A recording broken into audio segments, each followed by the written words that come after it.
সম্মানিত সুপ্রিয় দর্শক শ্রোতা, দেশ এবং দেশের বাইরে থেকে আপনারা যারা সংযুক্ত আছেন, আমাদের ভিডিও দেখতেছেন এবং শুনতেছেন, সবাইকে আন্তরিক প্রীতি ও শুভেচ্ছা জানিয়ে শুরু করছি আজকের প্রতিবেদনে আসা এই অপরূপ সুন্দর আপুটির জীবনের গল্প কথাগুলো তুলে ধরবো। কেন এসেছে প্রতিবেদনে বিস্তারিত আলোচনা থাকছে। আপুটি দেখতে খুবই চমৎকার, ওনার গায়ের রঙ ফর্সা, উচ্চতা ভালো আছে, 5 ফুট 4 ইঞ্চি লম্বা, স্বাস্থ্য ভালো।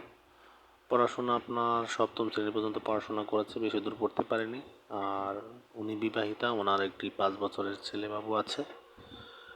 বর্তমানে বাবুটিকে মাদ্রাসায় পড়াচ্ছে।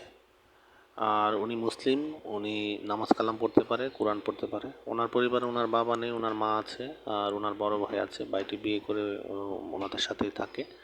তো বর্তমানে উনি একটি হসপিটালে আপনার কর্মরত আছে, সেখানের যত রকম সহযোগিতা আছে আপনার মানে সহকারী হিসাবে কাজ করছে।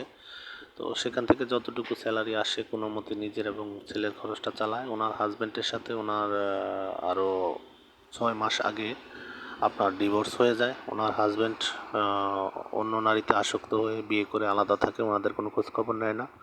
সেজন্য উনি নিজ থেকেই ওনার হাজব্যান্ডকে ডিভোর্স করে দিয়েছে।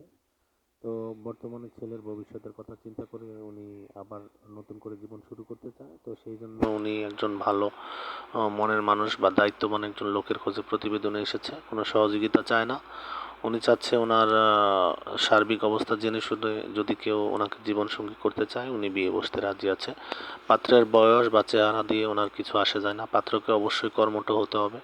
তো আপনারা যারা এই ধরনের পাত্রীর খোঁজে আছেন যে বাচ্চা সহ ডিভোর্সি কোনো নারীকে জীবনসঙ্গী করবেন, আর দেরি না করে স্ক্রিনে দেওয়া নাম্বারে অতি দ্রুতই ওনার সাথে কথা বলে নাম ঠিকানা সব কিছু ওনার মুখ থেকে জেনে নেবেন।